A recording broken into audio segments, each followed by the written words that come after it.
नमस्ते, अस्सलाम वालेकुम।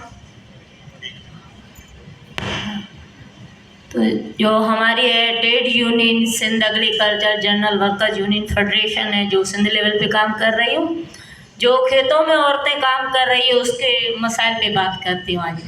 जो उसकी औरतों के साथ मसाइल है वो एक तो जो मर्द और औरत के बराबरी का हिसाब नहीं मिलता है, क्योंकि औरत जो है जो सुबह से लेकर शाम तक चुनाई करती है कपास की, तो उसको जो है ना मजदूरी मर्द की 500 है तो औरत की 300 लगाया जा रहा है। ठीक है। दूसरी में ये है कि औरतों के साथ जो जहरीली दवाएं हैं वो जो खेतों में देते हैं, तो फिर जहाँ औरत काम करती है तो औरत के जिस्म में ऐसी बीमारी लग जाती है, औरत के जो काटन पे काम करती है उसके जो दिल की बड़ी बीमारी भी हो सकती है, उसमें होती भी है, तो उसका कोई अच्छा सा इलाज नहीं हो सकता है और वो ऐसे ही क्या बीमार की वजह से वो मर सकती है।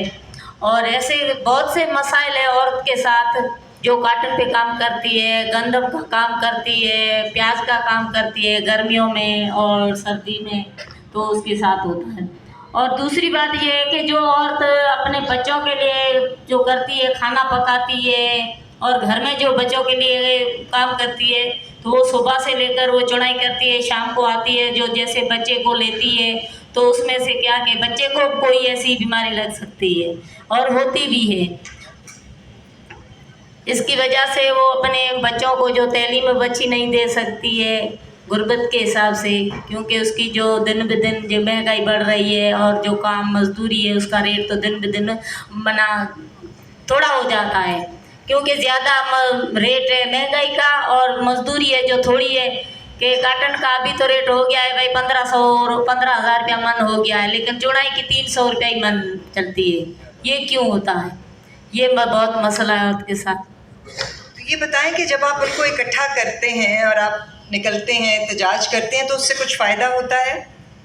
हाँ, उसमें से ये फ़ायदा होता है कि मज़दूर जुड़ गए हैं और यूनियन बन गई है, मज़दूर एक हो गए हैं, तो इसका कोई प्रेशर थोड़ा हो सकता है और है भी थोड़ा फ़ायदा होता है। ठीक ठीक है। तो सईद बलोच साहब, आप बहुत बड़ा नाम, आपका बहुत काम है। आप हमें माहीगीरों के हवाले से, अभी हमने स्टडीज़ में भी कुछ बातें सुनी हैं उनको लेके कि उनकी जो पसमानदगी है, जो नॉन रिकग्निशन है एज लेबर, उससे क्या जुड़े हुए मसाइल हैं और उनके बारे में कुछ थोड़ा सा हमें आप बताइए।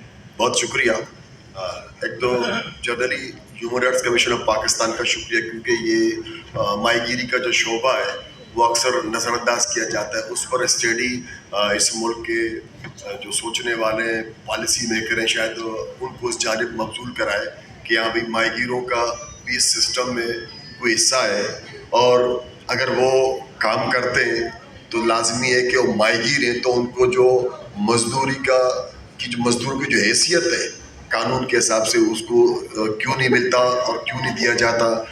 और मसाइल तो बिल्कुल ऐसे हैं कि बस एक वो माहीगीर जो प्रैक्टिकली जाके माहीगीरी करता है वो आपको एक तो बहुत तफसील से बताएगा, जैसे यहाँ पर तालिब कच्ची बैठा हुआ है, मजीद भट्ट और बहुत सारे जो लोग हैं वो प्रैक्टिकली जाके वो माहीगीरी करते हैं और उनको पता है क्या मसाले हैं। लेकिन एक बुनियादी तौर पर आप देखें, आप मीठे पानी और यहाँ पर कुछ 40 लाख के करीब माहीगीर वो काम कर रहे हैं। उनको कभी भी हुकूमतों की तरफ से कोई इस तरह की सहूलत, सब्सिडी या काम के लिए ऐसे सपोर्ट करना कि उस काम को कंटिन्यू करें, इंकरेज हो, वो कोई बात नहीं, आज तक उसका हुआ नहीं। अब देखिए सब जगह बातें होती थी, लेकिन जनरली आप देखें जब कोविड के दौरान शायद इनको एहसास ही नहीं था कि जब माहीगीर समंदर में नहीं जाएगा तो कैसे खाएगा। तो वो 2-3 साल लोगों के इस कदर शदीद गुर्बत में गुजरे कि लोग जो खुद किसी को खिला सकते थे वो मांगने पे आए। खैर बहुत से हुकूमतों की तरफ से भी थोड़ी बहुत हुई, लेकिन कराची के जो वो इदारे जो गरीब लोगों की सपोर्ट करते हैं और खैरात के इदारे ऐसे हैं, उनकी बहुत बड़ी सपोर्ट और सिविल सोसाइटी की सपोर्ट की वजह से कुछ लोग शायद जिंदा रह पाए, वरना हुकूमतों ने तो कोई कुछ करना नहीं था, शायद ना करेंगे। आप देखें कई सालों से सारे माहीगीर कह रहे हैं कि भाई ठीक है इस मुल्क में सारी पॉलिसियाँ हैं, आपको ट्रांसपोर्ट की पॉलिसी, आपके पास सारी पॉलिसियाँ मौजूद हैं, लेकिन कोई माहीगीरी की पॉलिसी होनी चाहिए। तो ये आज तक ये नहीं हो सका, बल्कि स्पेशल फोरम ने इसको इनिशिएट किया। इसमें जो ना सिंध के और खास कर कराची की सारी सिविल सोसाइटी को इन्वॉल्व किया, तो एक सस्टेनेबल फिशरीज पॉलिसी की तश्कील की। हमने कहा कि हुकूमत के लोगों के पास, लेजिस्लेटर के पास टाइम नहीं है, तो ये हम बना के देते हैं। तो हमने उस पर काम किया, लोगों के साथ मुशावरत की, उनको दिया, और ये भी कहा कि भाई आपके नाम से आप इसमें कोई और तब्दीली कर सकते हैं और कुछ चीज़ें डाल सकते हैं। लेकिन आज तक कोई पायदार माहीगीर पॉलिसी नहीं, बल्कि सिंपल माहीगीर की पॉलिसी भी मौजूद नहीं है, ताकि उसको हम जान सकें कि भाई इस शहर में, इस मुल्क में और खासकर कोस्टल एरिया में कितने बोट्स होने चाहिए। आज तक ये चीज़ें नहीं। माहीगीरों की जो रजिस्ट्रेशन हो, उसको बुढ़ापे का पेंशन मिले, माहीगीरों को जो सोशल सिक्योरिटी सहूलत फराहम हो, इस तरह की कोई बात नहीं। माहीगीरों के रोज़गार का ताल्लुक समंदर से ऐसे भी है कि अगर समंदर गंदा हो, पोल्यूटेड हो, तो नुकसान होता है। डैम और बैराजेस बनाकर अगर जो पानी का फ्लो है उसको रोका जाए तो उससे नुकसान होता है।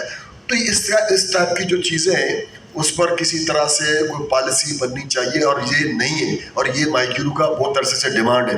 मैं माहीगीरों के, जब मैंने EUI की बात की, तो खुद जो ना वो यहाँ पर ये लोग बैठे, मैं माजरत चाहता हूँ ज़रा, वो मेरे हमारे दोस्त पार्टिसिपेंट मौजूद है, तो उनके लिए मैं बात करूँ कि जो PTCL से जो लोग निकाले गए 2008 में वॉलंटरी बेसिस में, उनको एकदम से जो ना वो जो पेंशन की जो हक होता है उससे बाहर कर दिया। इसकी बिल्कुल शदीद मजम्मत करनी चाहिए। अब देखिए, सोशल सिक्योरिटी के जो हमारे साथी बैठे हुए, खुद इदारे के लोग, यानी वहाँ के ऑफिसर, वो कह रहे हैं कि बस इदारे में करप्शन हो रही है, इसको रोको। तो लेकिन हुकूमत उस पर तरफ ना फकत तवज्जो नहीं दे रही है, बल्कि इनको नेगलेक्ट कर रही है और उनके लोगों के खिलाफ मुख्तलिफ तरीके से काम कर रही है। मैं समझता हूँ जो माहीगीरों का जो इशू है, माहीगीरों के इशू को अगर बेहतर करना है तो सबसे पहले पाकिस्तान में एक माहीगीर की पॉलिसी होनी चाहिए। पायदार फिशरीज पॉलिसी के बगैर माहीगीरी के शोबे में बेहतरी नहीं आ जा सकती।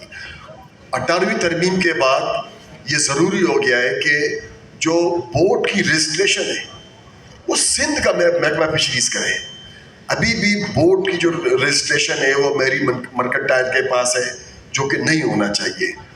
मैं ज़रा वक्त का ये देखते हुए मुझे लगता है कि वहाँ भी एक और सेशन है, तो बहुत बुनियादी तौर पर बात ये कि एक तो मेरी रिकमेंडेशन ये कि 18वीं तरमीम के बाद बोट्स की रजिस्ट्रेशन को सिंध में लाया जाए, सिंध फिशरीज उसकी जिम्मेदारी ले। दूसरा ये कि जो बात ने अपने जो स्टडी में भी जो बात कही वो ये थी कि अब बोट ज़्यादा हो गए। मतलब एक तो फैमिली है माहीगीरों की, उसके रोज़ी रोटी का मसला है, वो आता है बस इसलिए उसको ख्वाब ही ये आता है। लेकिन दूसरे इन्वेस्टर भी है, वो पैसे लगाकर पैसे कमाने की बात करते हैं। तो एक तो बोट की रजिस्ट्रेशन को महदूद किया जाए, बल्कि उसमें अगर पहले से जो बोट ज़्यादा हैं उनके भी अगर वो समझते हैं कि भी वो सिर्फ इन्वेस्ट करने के लिए लगाए गए, उनकी रजिस्ट्रेशन कैंसिल की जाए। तीसरी बात मैं समझता हूँ कि रिकमेंडेशन में पूरे पाकिस्तान में माहीगीरी का कोई ऐसा इदारा नहीं जहाँ तरबियत दी जा सके। अब माहीगीर के बच्चा है, अब वो पढ़े भी ना, वो बाप के साथ, फैमिली के लोगों के साथ जाके माहीगीरी करे और इसी अमल में सीखे। लेकिन दुनिया के बहुत से मुल्कों में माहीगीरी के शोबे की तरबियत गाहें, तो पाकिस्तान में भी माहीगीरी के शोबे की तरबियत गाह होनी चाहिए, जहाँ पर मैट्रिक तक के बच्चे जाकर वो बाकायदा फिशिंग करना सीखें और उसके सारे तरीक़ेकार सीखें, फिर वो जाके फिशिंग में जाए। माहीगीर एरियाज़ में पीने के साफ पानी का बहुत ज़्यादा इशू है, रस्तों का बहुत ज़्यादा इशू है, और बिजली का तो पूरे पाकिस्तान में जैसे इशू है तो वहाँ पर भी इशू है। लेकिन बहुत अहम बात यह कि माहीगीरों को बुढ़ापे की पेंशन मिलनी चाहिए, उसके लिए EUI में उसकी रजिस्ट्रेशन बहुत ज़रूरी है। ठीक। और अगर ये सारे अमल होते हैं तो मैं समझता हूँ कि एक थोड़ा सा प्रोसेस आगे जाएगा और माहीगीर भी इस माशरे में थोड़ा और जिंदा रहने के काबिल हो जाएंगे। बहुत शुक्रिया। बहुत शुक्रिया।